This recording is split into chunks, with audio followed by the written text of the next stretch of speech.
Como já fora dito pela nossa irmã Lídia, a dificuldade que o nosso irmão Luiz Felipe, o convidado da noite, teve de se deslocar hoje por motivo de trabalho, de chuva e tudo. Ele garantiu que só vai estar mais ou menos livre para dia de quarta-feira, a partir do dia 25 de julho em diante.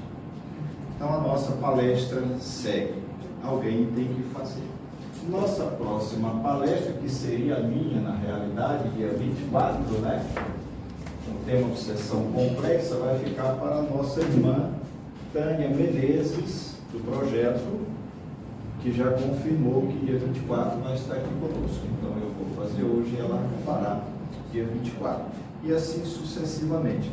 Para percebermos a dificuldade que você tem hoje do expositor espírita, do deslocamento, das pessoas de fora que estudam, que já têm um trabalho fundamentado, que vem aqui apresentar, né? Então, a casa precisa apresentar o trabalho. E hoje nós vamos seguir o tema Jesus e a Revolução, né? Que está na obra A Missão de Jesus na Terra, dando continuidade assim à proposta da noite de hoje. Sejamos bem-vindos, peçamos aos Espíritos amigos que nos envolva nos eflúvios benéficos e salutares. A doutrinária é um tratamento coletivo, onde espíritos encarnados e desencarnados são conduzidos para este ambiente, para receber as mesmas emanações, os mesmos cuidados, encontrar os seus afetos, desafetos, e eles afirmam que muitos nós são desatados durante o período da ação doutrinária. E hoje nós vamos falar dele. Ele é a essência de tudo, né? Bem, a doutrina espírita, né, sem Jesus, ela deixa praticamente de existir como uma doutrina com seu tríplice aspecto científico, filosófico e religioso, e passa a ser uma filosofia como as muitas existentes que nós já conhecemos. E tendo Jesus como precursor do Espiritismo, nós vamos entender o porquê. Venha, pode sentar aqui, amigo.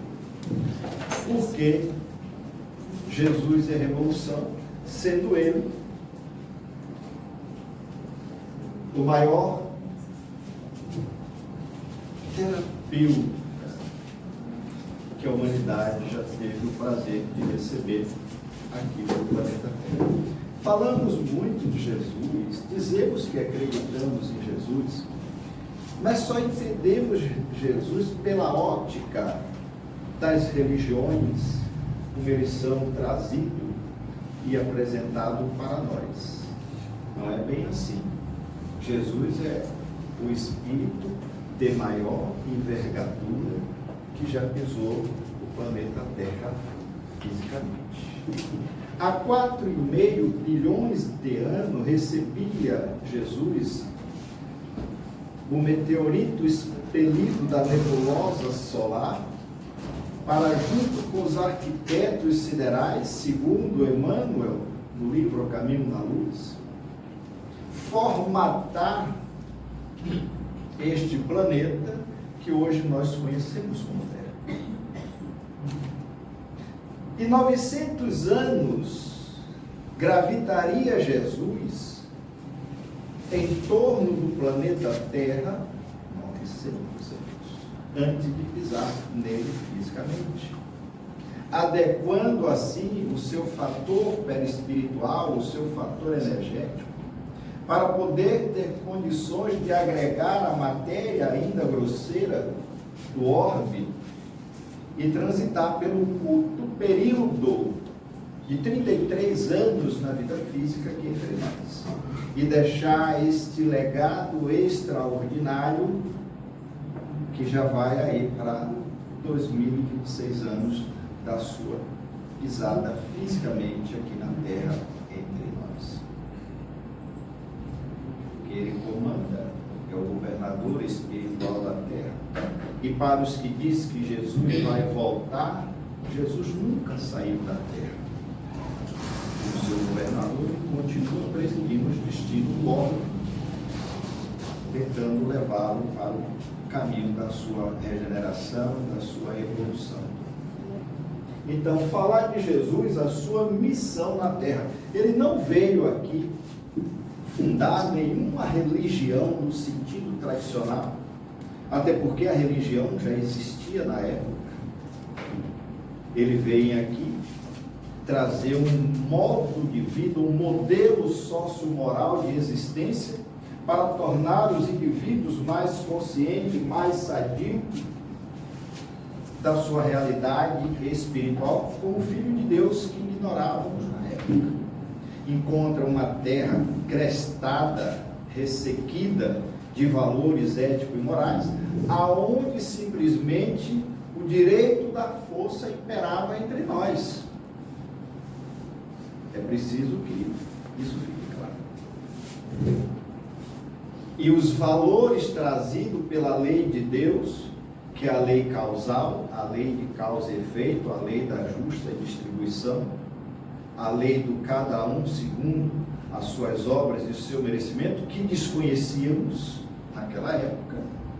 Uma sociedade truculenta, guerreira, imoral, desconhecia os valores do espírito. A vida humana não tinha o valor que tentamos dar hoje, porque também ainda não tem ainda, porque nos matamos todos os dias, fazemos guerra ainda, não tínhamos sequer o conhecimento da higiene íntima. Então Jesus vem trazer valores que o mundo desconhecia. E quando teve a oportunidade de conhecer, rejeitou. Então Jesus sempre agiu na condição de psicólogo profundo. Não importa o revestimento, a aparência com que se lhes apresentava as pessoas. Ele não estava preocupado com a sua vestimenta exterior, o seu status social, se você era imperador, se era rei, se era... Não, ele não estava preocupado com a personalidade, mas com a individualidade do ser. Ou esta se referiu às suas doenças, aos seus conhecimentos. Então é preciso compreender o que realmente Jesus veio fazer na terra. E ele chega no momento, depois de 900 anos, adequando o seu campo energético, o seu perispírito, no momento que a gente apresentava já as mínimas condições psicológicas de receber a sua mensagem direta, porque antes ele já havia mandado vários dos seus mensageiros. Sócrates, Krishnas e por aí vai.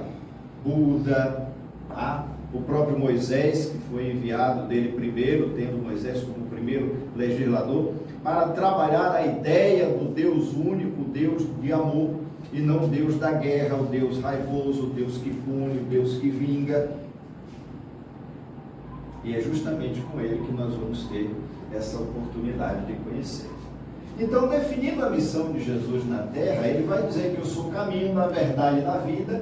Ninguém vai ao Pai senão por mim, porque o Filho do Homem veio buscar e salvar o que tinha perecido, o que estava perdido.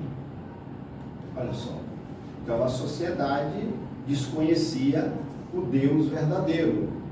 Se quedava, ajoelhava, sacrificava, fazia oferenda aos deuses antropomórficos da época que nenhum valor espiritual representava.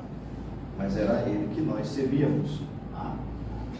Jesus ensinando: quando deres algum banquete, convida os pobres, os aleijados, os coxos e os cegos, e serás bem-aventurado, porque esses não têm com que te retribuir. Por que ele vai lhe dar esse ensinamento? Porque naquela época os pobres, os deserdados, não eram filhos de Deus, não tinham direitos, morriam à míngua, porque eram os deserdados da espiritualidade. Os opulentos se consideravam os afortunados de Deus, do Deus da época, e o Deus verdadeiro não via dessa maneira. Jesus estabelece condições, olha bem, para quando a gente coloca aqui, as pessoas não compreendem, né? Se me amais, guardais os meus mandamentos. E se alguém me quiser seguir, negue a si mesmo, tome a sua cruz e siga-me. Qual é a cruz que eu tenho aqui? E aí nós vamos identificar qual é a sua cruz. A sua cruz pode ser a enfermidade, a sua cruz pode ser a mediunidade, a sua cruz pode ser a família, a sua cruz pode ser o compromisso com o meio que você foi chamado a reencarnar, quer seja na política, na gestão pública. Então você tem uma cruz para você carregar. Mas siga-me dentro dos valores que ele estabeleceu, da ética, do bem servir, da honestidade e tudo mais. Nos ensinou: graças dou a ti, Pai, Senhor do céu e da terra, porque escondeste essas coisas aos sábios e as revelaste aos simples e pequeninos de coração. Porque os doutos não abraçavam a religião, os pseudo-sábios, da forma que os humildes assim abraçavam. E agora glorifica-me, ó Pai, contigo mesmo, com a glória que eu tive junto de ti, antes que houvesse o mundo. Ó, isso é um espírito extraordinário. Jesus, quando chega aqui entre nós, Jesus pertencia já à escala angélica, na esfera dos espíritos amadores, aqueles que amam, porque o amor é a excelência e é o caminho do crescimento, da transformação. Bem, aí a gente se pegou muito nas curas que Jesus praticou aqui entre nós. É preciso entender que você tem as curas, tem os ditos milagres, tá? Nós vamos ver aqui o que Jesus fez para o bem da humanidade, indo de encontro ao sistema estabelecido na época. Porque quando Jesus chega aqui na Terra, o templo de Jerusalém, que era a referência, era a religião da época, a terra naquela época, a Palestina, a Judéia, era dominada por Roma, pelo poderio maior da época, tinha o seu governador, que era Pôncio Pilatos, e na esfera religiosa tinha os fariseus dominando o templo, a religião no templo de Jerusalém, que já havia ali as disputas religiosas. É nesse caldo aí que Jesus chega aqui entre nós, enfrentando as potências romanas, a força de Roma, as tricas e futricas dos próprios fariseus dentro do templo de Jerusalém, que era uma religião comercial. E Jesus vai bater de frente com este sistema, gente. Não pense que é fácil, não. Jesus enfrenta o Império Romano de um lado e a religião, que era um braço de Estado, é preciso dizer isto aqui, a religião agia como um braço de Estado, que inclusive tinha o poder de decidir quem vivia e quem morria para que eles permanecessem no poder. Eram duas famílias que viviam revezando.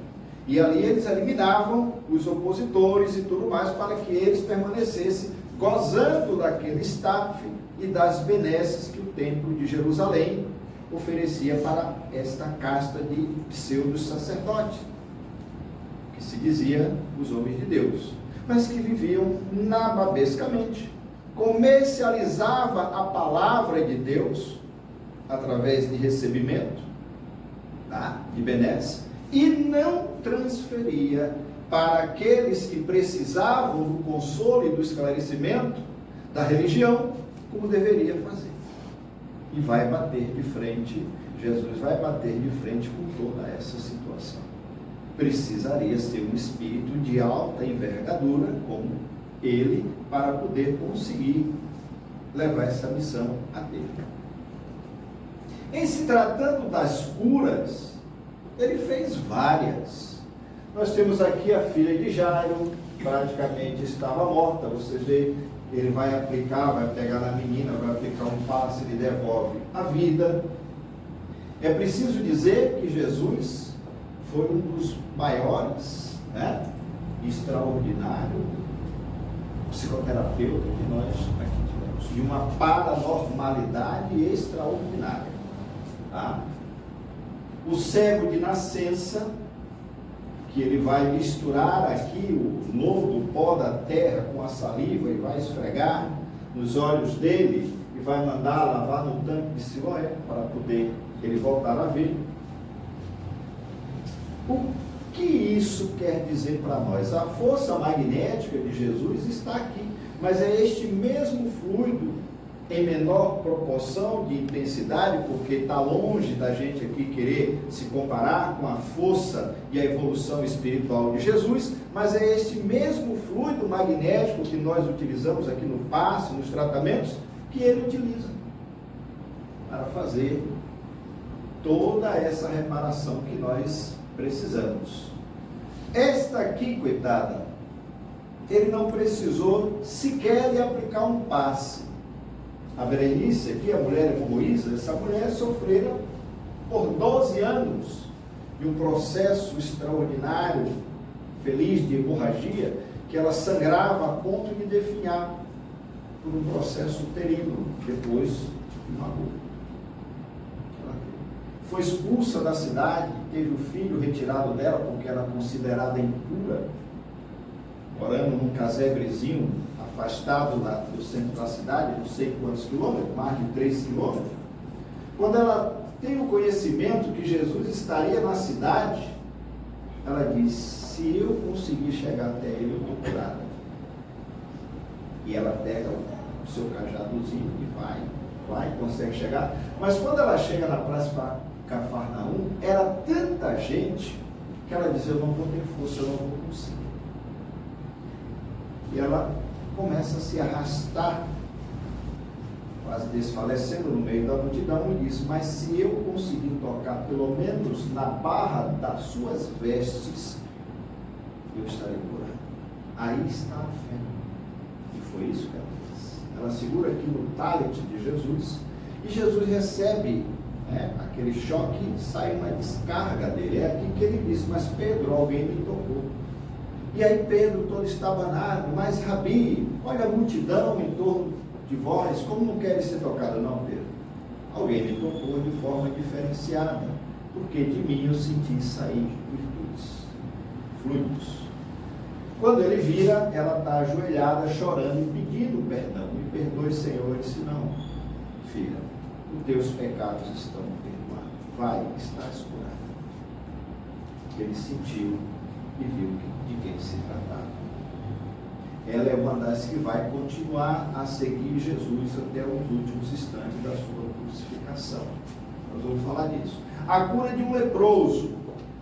E aqui é preciso dizer, ao passe que ele aplica, a força magnética, ele é retratado aqui, como ele gera a energia, era tão impressionante que ele ajustava as moléculas malsãs ali, naquele instante você saía e estava curado. Dos 10 leprosos que ele curou, só esse aqui, por incrível que pareça, que era o samaritano, voltou para agradecer e continua caminhando com ele. O resto sumiu, como sempre.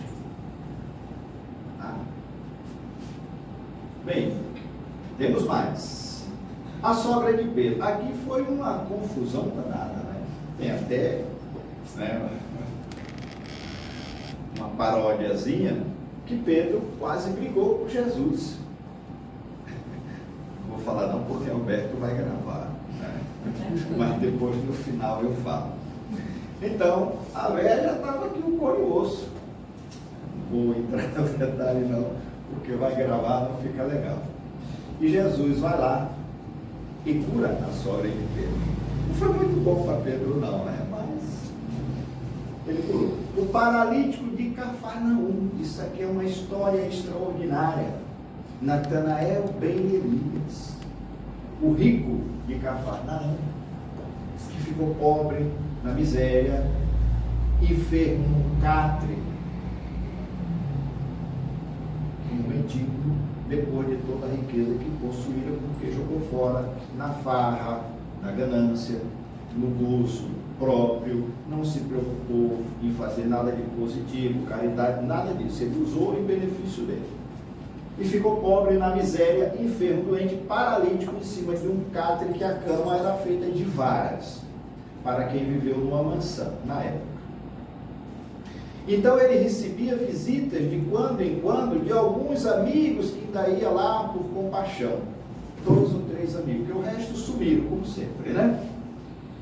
E aí um dia ele começa a sonhar que entrava um rabi em Cafarnaum e que curava ele. E ele começa a delirar, começa a sonhar. E nesse fatídico dia, 2 amigos vão visitar e ele diz que realmente Jesus estava vindo para a cidade. E ele implora que levasse ele. Eles sem ter como levar, fizeram uma patiola, um banguê lá e saíram arrastando, amarraram ele e saíram arrastando a pele e o osso até a casa de Pedro.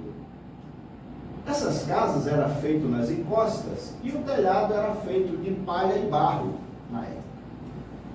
Encosta os fortes assim. Como a multidão era muita, o pessoal sobe pelo barranco, quebra um talhão da casa de Pedro e desce uma corda de lençol. Natanael bem no meio da sala onde Jesus estava atendendo. E Jesus é aquele monstrengão descendo ali e tal.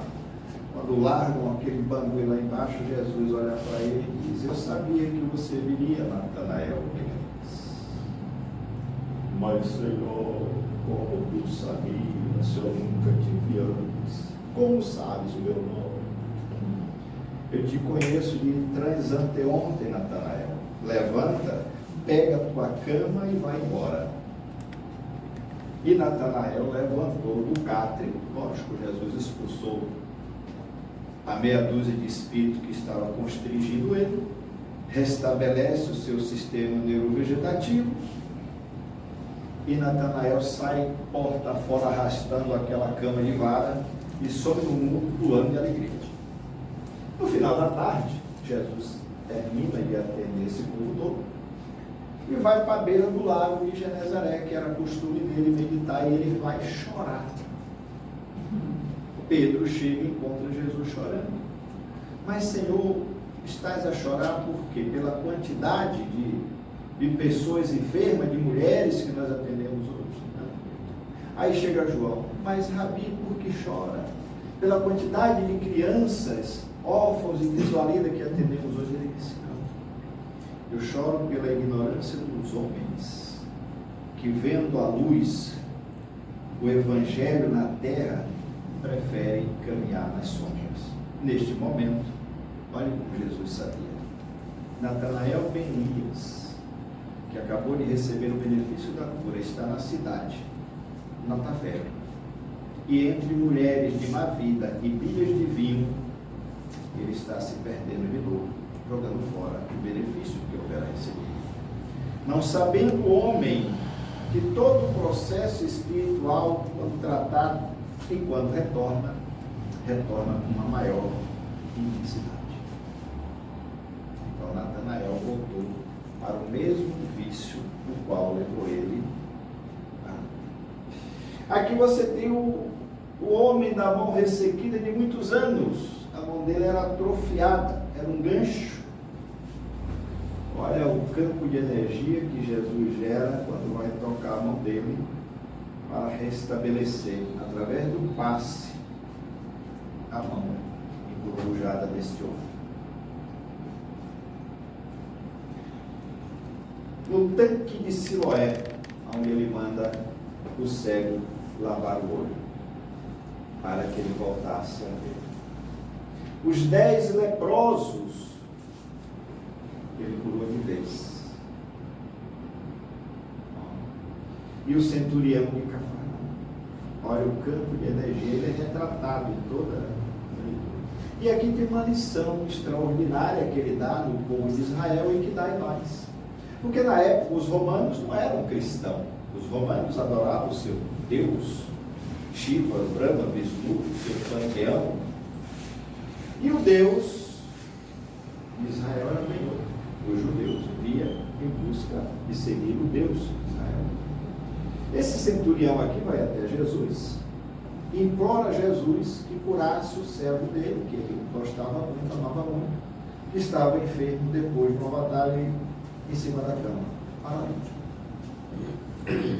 E Jesus diz assim: então vamos à sua casa. Ele vai dizer aqui: não, Senhor, não precisa que vás à minha casa. Se disseres uma palavra daqui, eu creio que meu servo será curado, porque eu sou um homem de mando, Rabi. Quando eu digo aos meus homens, vai, eles vão, faça, eles fazem.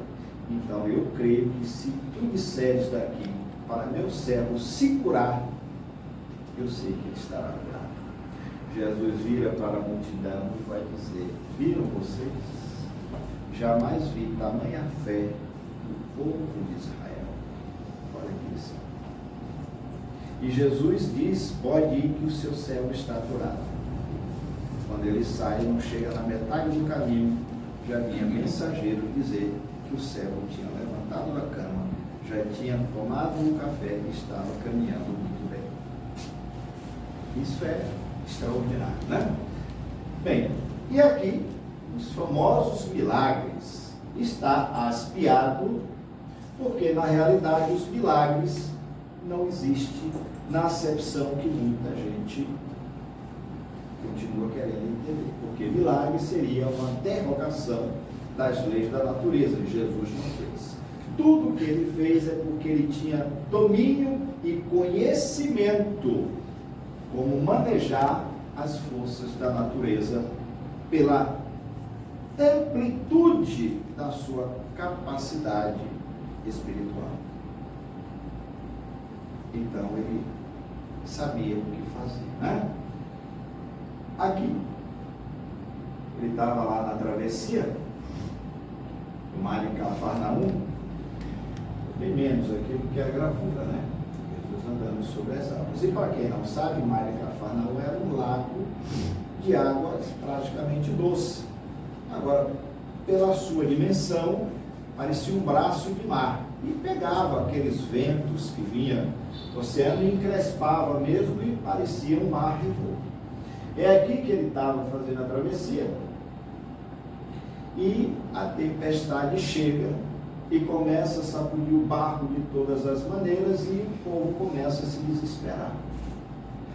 E aí, Jesus vai resgatar Pedro. Jesus acalma a tempestade, né? Ele vê Jesus caminhando sobre as águas, né? Levitando. E aí, Pedro, deslumbrado, pergunta: mas então, Rabi, eu posso ir aí? Ele diz: pode, venha, Pedro. Agora vamos imaginar Pedro aí daquele jeito, né? Querendo sair do barco, né? Para caminhar na água. Caminhou uns 3 passos, depois começou a afundar. Jesus vai lá e resgata Pedro e diz: homem de pouca fé. Transformar água em vinho, aqui é o primeiro milagre, entre aspas, que é a primeira ação magnética. Nós que trabalhamos hoje com o estudo do fluido magnético, conhecemos a transmutação, né, do fluido, quando na festa de Caná, uma boda de casamento ali na família e tal, onde estava participando a mãe dele, irmãos e ele também, o vinho então diz que acaba. E a mãe, preocupada, vai até ele e pede se ele não podia, né, ajudar em conseguir mais vinho. E aí ele diz: ainda não é a minha hora. Ainda não é a minha hora. Mas ele vai lá, manda encher as cânforas de vinho, e faz a transmutação magnética através do fluido. E todos os historiadores vão dizer que foi o melhor vinho que o pessoal bebeu ali no final. Bom, vamos lá. Os ditos milagres. Aqui é quando ele se apresenta, após a sua crucificação, a Maria de Magdala. Ela chorando porque o corpo havia desaparecido. Ele aparece para ela e pergunta: mas mulher, por que choras? Ah, porque roubaram o corpo do meu mestre. mas por que você procura entre os mortos aquele que está vivo? Aí ela se dá conta pela voz, que era ele aqui, é Jesus se apresentando, espiritualmente, do mesmo jeito que vocês médiuns veem os espíritos quando se aproximam de vocês numa reunião mediúnica. Então ele vai e diz, vai e diga aos meus amigos, irmãos, que eu estou aqui. E ela vai dar o recado. Só que quando ela chega para dar o recado, onde todos estavam escondidos, porque no momento de sua crucificação, da sua prisão, fugiram todos covardemente. É bom que se diga isso, foi a covardia moral. Todos abandonaram Jesus, mesmo depois de terem recebido todos os benefícios possíveis. Como nós fazemos hoje. A maioria de nós. Pedro negou que o conhecia, Judas o denunciou com um beijo, certo? E os demais debandaram com medo de serem presos e serem julgados porque convivia com eles. O único que acompanhou Jesus até a sua crucificação foi João, porque era um adolescente. O restante foram as mulheres. Nesse quesito, as mulheres tiveram muito mais coragem do que os homens. Então aqui ele vai se apresentar e vai dizer que está vivo. E quando ele chega na casa para visitar, enquanto Maria está dando recado e sendo questionada, que ela estava louca, que ela estava mentindo, e alguém ainda vai dizer assim, vai acreditar na palavra de uma prostituta? Ele entra e se apresenta com essa frase aqui, a paz esteja com vocês. É a saudação que Jesus faz quando entra porta dentro, mesmo com a porta fechada. Todos se assustam e Tomé, que era o pai da incredulidade, diz, mas Rabi, é você mesmo? Sim, Tomé, sou eu. Então deixa que eu veja de perto, deixa que eu ponha o dedo na tua ferida. E vai lá e enfia o dedão no local onde ele recebeu o lanceamento, para saber se ele já estava morto ou não quando na cruz. Olha como nós somos, né? Mesmo vendo, eu ainda não acredito.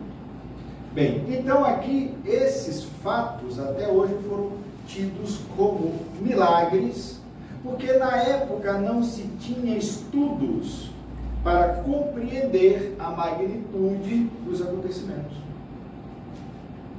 E nós só vamos compreender isto com o advento da doutrina espírita em 1857, quando os espíritos começam a materializar-se, começa publicamente a chamar atenção com fatos concretos para a sua realidade existencial. Opa, agora não é mais com vocês não, agora é conosco. Que começou a se manifestar em todos os quadrantes do planeta. Começa nos Estados Unidos, em Hydesville, vai para a Suécia, com Swedenborg, começa Edgar Cayce, também nos Estados Unidos, vai para a Inglaterra, vem para o Brasil, vai para a França. E ali no salão parisiense, os espíritos se apresentam de público, dizendo, nós estamos aqui. Essa fantasia aí de superstição não existe, somos nós. Agora é conosco. E vai ditar tudo isso que nós conhecemos hoje como doutrina espírita. Tendo por trás ele, comandando todo esse processo para quebrar a incredulidade. Então a ciência corre atrás para dizer é charlatanice, é mentira, é verdade. Está vendo como é que a coisa funciona? E nós hoje estamos no centro espírita, recebendo todos esses conhecimentos e benefícios, e ainda agimos como há 2000 anos atrás. Por qualquer motivo a gente abandona Jesus, você abandona o trabalho, você desacredita, você faz, e não sabendo que nós estamos atrasando a evolução do próprio planeta e da nossa. Porque tudo isso que ele fez, a missão de Jesus aqui, foi justamente lutar para tornar o indivíduo melhor, mais consciente, conhecendo o que desconhecíamos, porque amor, perdão, caridade, fraternidade vai chegar na terra com Jesus. Quando ele pronuncia a palavra amor, os povos entraram em polvorosa. O que é amor? Reencarnação, pior ainda. Caridade, perdão, perdoa o teu inimigo. Mas como eu vou perdoar o infeliz que roubou meu jumento, tomou minha mulher, que fez como? Qual é o benefício? Que a maioria não entende até hoje. A eliminação dos vícios grosseiros que corrompem o corpo, a alma, a ganância, a inveja, a avareza, a exacerbação da posição do cargo. Tudo isso Jesus condenou. Então Jesus vai revolucionar, ele vai bater de frente com o sistema, e o sistema abalou-se. E tiveram pressa de tirar ele daqui. Então ele começa a ensinar. Foi o maior pedagogo que nós já tivemos. Não tem outro. Até hoje as academias bebem nos ensinos de Jesus. Disfarçadamente, mas bebe. Quando verbaliza o que lhe vai no íntimo, olha como ele diz aqui, o homem, vê se é isso mesmo,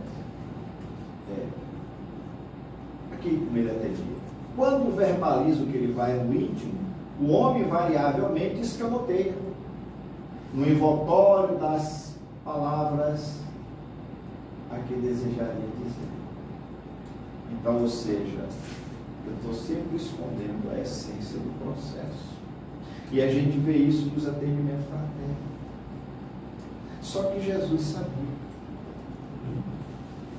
que você estava sabotando o processo. Porque ele via você por inteiro. Ele não via a personalidade. Ele via a alma, a individualidade do ser. Há mesmo, de forma inconsciente, um terrível pavor para alguém desnudar-se perante si próprio, e não menor diante de outro. Por sua vez, são poucas as pessoas que sabem escutar, ver e compreender.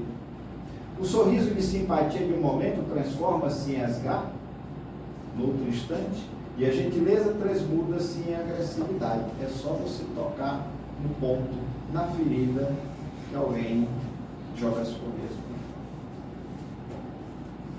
Mas Jesus ia no ponto certo. Não tinha tergiversar com ele. Além disso, o ouvinte capta a projeção do narrador, adaptando a informação à própria problemática, o entendimento de que é capaz ao seu campo de conflito. A gente quer sempre aqui adequar a doutrina espírita ao nosso entendimento. Eu não aceito o que a doutrina está dizendo. O Espírito chegou para vocês dizer, não, que nada. Quero adequar ao meu entendimento, porque me é cômodo. Mas o que eu preciso está ali. E eu digo sempre, vou morrer dizendo, sendo espírita, a gente não ouve o que a gente quer. A gente vai ouvir o que é necessário para a nossa realidade existencial. Se eu vou seguir ou não, aí é outra história. Jesus, por ser o homem integral, límpido na sua transparência efetiva, penetrava os arcanos mais profundos do indivíduo, desconhecido para si mesmo, que se debateria na superfície dos efeitos sem lograr remontar as suas causas. Seus diálogos eram rápidos e diretos. Não tinha aquela prolixidade que é costumeiro nosso, ele era cirúrgico, assertivo, tá? Não se utilizava de circunlóquio nem de evasões. Quando recorria à parábola ou apresentava contra-interrogações aos fariseus hipócritas, usava de uma técnica sem paralelo, mediante a qual o façante se descobria nas suas próprias palavras, porque ele tinha conhecimento do que estava por trás. Não Então ele era preciso. Assim o fez repetidas vezes, inclusive com o sacerdote, que ele indagara quem era seu próximo. Mas, Rabi, então quem é meu próximo? Jesus respondeu a ele foi narrar ali a parábola do bom samaritano e obrigando no final, pela lógica, a conclusão que o próprio fariseu admitisse. E aí, quem é o próximo dele? Realmente é aquele que usou de misericórdia para com ele, não para você, e faço o mesmo. Ó, que bacana. Igualmente aplicou o método com aqueles que lhes inquiriram se era lícito pagar o imposto, pedindo-lhes uma moeda, indagando de quem era a efígie nela esculpida. Ó, outra lição. Era com os sofredores, porém, que ele mantinha a mais correta psicoterapia do que se tem conhecimento. Os estrupiados da vida estavam no fundo do poço, porque ali não tinha jeito. Não recorria aos sonhos dos seus pacientes para descobrir o inconsciente, os seus arquivos, as suas sombras psicológicas. Não administrava medicamentos usuais ou outros de complicadas fórmulas, não. Era o passe, era a água, era o vai, não pegues mais. Era o que Jesus fazia. Afastando os obsessores.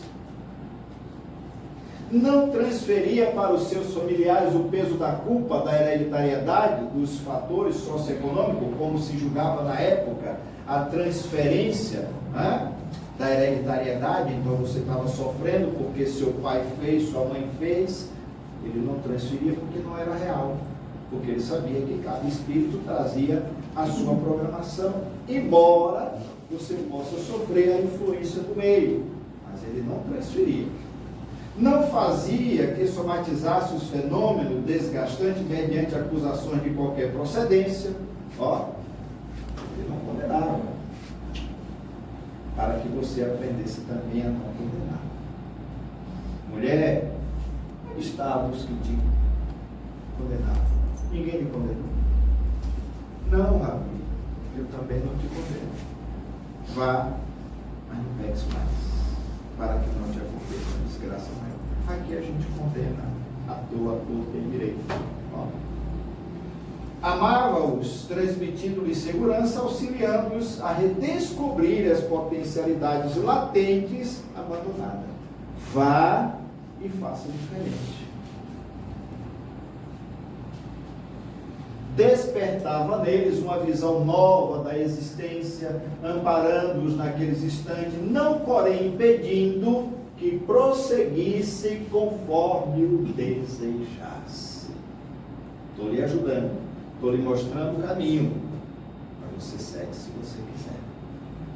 Ó, em nenhum setor da história não existe uma obra em mais de 65 milhões de cópias, traduzida para todas as línguas que vocês possam imaginar, uma que afirme que Jesus foi atrás de alguém para curar, para consertar, para fazer qualquer situação. Não. Mas ele atendeu todos que foram a ele e dava a receita certinha. A receita é essa. Vai e faça diferente. Vem e me segue. Não. Quem seguiu se deu bem. Quem não seguiu, comprometeu a sua reencarnação de novo. Jamais o impôs. Convidava. Vem tu e me segue. Vem que eu vou te fazer pescadores de alma. Ó. Vai, vende o que tendem aos pobres, vem e me segue. O cara seguiu? Uma coisa nenhuma. Assim somos nós. Era buscado por todos, sem os procurar. Porque o êxito de qualquer empreendimento depende do seu realizador. Os fatores circunstanciais são o campo e o espaço onde agirá. Bem, revolucionário por excelência. E ele revolucionou. Foi uma revolução sociomoral, espiritual, a chegada de Jesus entre nós. príncipe da paz, mensageiro do amor, revolucionário sim no campo das ideias. Tinha no verbo afiado, por ser conhecedor das leis fisioquímicas do universo e conhecer a ficha kármica de todos os espíritos vinculados ao planeta Terra. Então Jesus sabia o que fazia e o que dizia. E tiveram pressa de dar fim ao homem, pensando que matando o homem mataria a ideia. Estabelecia a luta de dentro para fora, a morte do homem velho e o nascimento do homem novo. Lógico que isso estabelece conflitos, uma luta, um embate, e aqueles que conseguiram, que mantiveram, se libertaram, e hoje são os espíritos que nós chamamos espírito de luz, guias da humanidade e tudo mais, que trabalham com ele no mundo espiritual. Oferecia a contribuição do primeiro passo, os demais pertenciam ao candidato que os deveria dar. Ele ilumina, limpa o caminho, lhe puxa e diz: agora daqui para lá é com você, viu? E aí a gente não quer entender o convite da caminhada. A obra em geral é a ação de cada um que ele cabia realizar. Então, dentre os seus ensinamentos, de tudo isso que nós já assistimos, nós temos os grandes sermões, proferidos por ele, que até hoje está nos anais da história, da psicologia, com toda a atualidade. Então ele vai dizer, o primeiro deles, e o mais importante, é o Sermão da Montanha, também chamado Sermão das Bem-aventuranças, onde você tem as bem-aventuranças, onde ele nos exorta a um chamado extraordinário de conhecimento moral e espiritual, a ponto de Gandhi, Mahatma Gandhi, afirmar publicamente que se no mundo se perdesse, se queimasse todos os livros e ficasse só o Sermão do Monte, a humanidade não teria perdido nada. A profundidade desse sermão. O segundo é o sermão profético, proferido no Monte das Oliveiras. Podemos perceber ainda de que forma velada a amargura do Cristo com a incompreensão dos homens diante das mensagens de vida que ele veio trazer, quando ele sabia que ele ia ser preso e sacrificado. O terceiro, denominado Sermão do Cenáculo, que é o sermão que ficou assim designado por ter sido proferido no recinto onde Jesus fez a chamada última ceia antes da sua prisão. E o último representa uma reprimenda e severa admoestação aos escribas e fariseus, que é o sermão dos 8 ais. Viu outra coisa? A gente aprende? Vamos lá. Sermão dos ais, ó. No átrio, ali. Ele vai chamar a atenção de todos. Ai de vós, escribas e fariseus. Quem eram os escribas? Os formadores de sacerdote, eram os levitas. Tá? Hipócritas. De cara, ó, a multidão está aqui. Ele não mandou recado não, viu? Então, para muita gente, cheio de melindre, cheio de dedos, Jesus falou de público. Hipócritas, por que fechais aos homens o reino dos céus? Porque eles ensinavam de forma equivocada. Pois nem vós entrais, e nem aos que entrariam permitias entrar. Ai de vós, escribas e fariseus hipócritas, porque devorais as casas das viúvas, e sobre o pretexto fazeis longas orações, por isso recebereis maiores condenação. Ai de vós, escribas e fariseus hipócritas, porque percorreis o mar e a terra, para fazer um prosélito, um seguidor, e depois de o ter feito, tornais 2 vezes mais filho do inferno do que vós.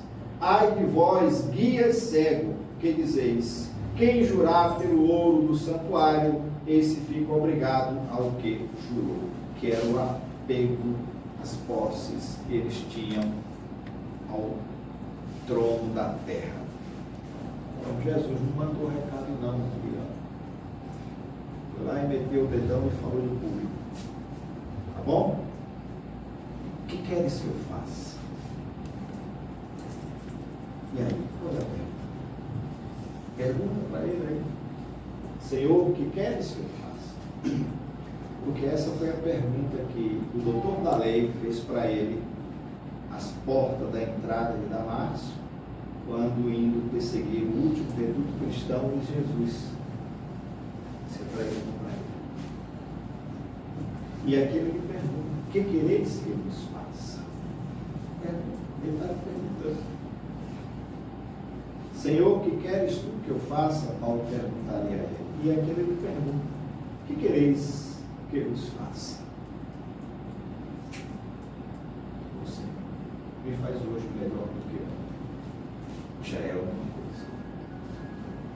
E eu deixei aqui na poesia do ensinamento que ele vai fechando todos os recados diretos que ele mandou. O Evangelho de Jesus é um poema. A simplicidade não requer explicações metafísicas nem elasticidade filosófica para entendê-lo.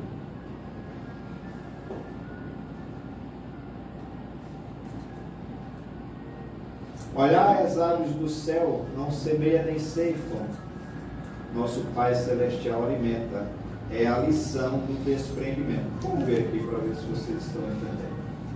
Na poesia suave, ele vai dizer aqui, para entender. Então o recado vem aqui. As aves do céu não semeiam nem ceifam, mas o Pai Celestial alimenta. A lição do desprendimento. Aquele que põe a mão no arado e olha para trás não está apto ao reino de Deus. É a lição da perseverança. Aquele que estiver sem pecado, que atire a primeira pedra. É a lição da autoanálise. A gente compreende. Quando fores convidado para um banquete, senta no último lugar. É a lição da humildade.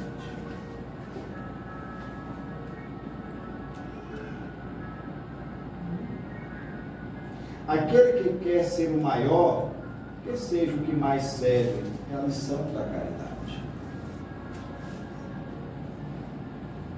Vinde a mim todos vós que estáis aflitos e sobrecarregados, eu vos aliviarei. É a lição do acolhimento.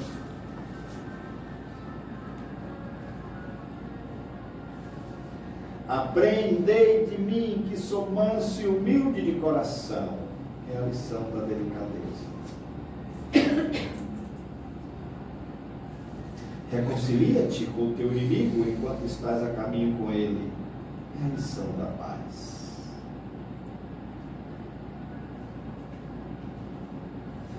Saiu o semeador a semear a sua semente.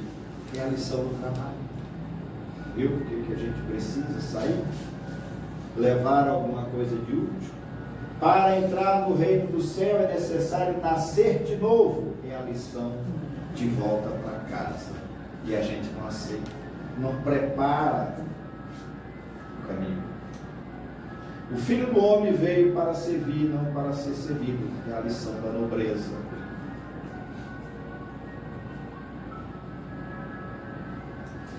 Seja o vosso falar sim, sim, não, não. É a lição da firmeza.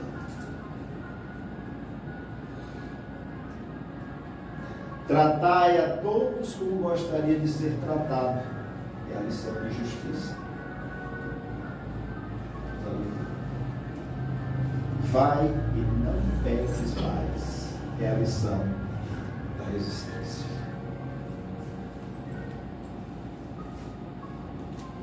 Lázaro, levanta-te e anda. É a lição da fé.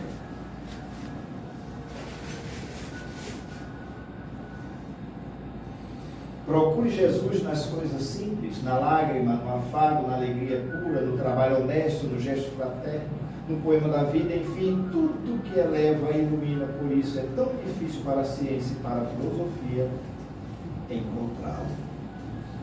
Poesia suave de Jesus.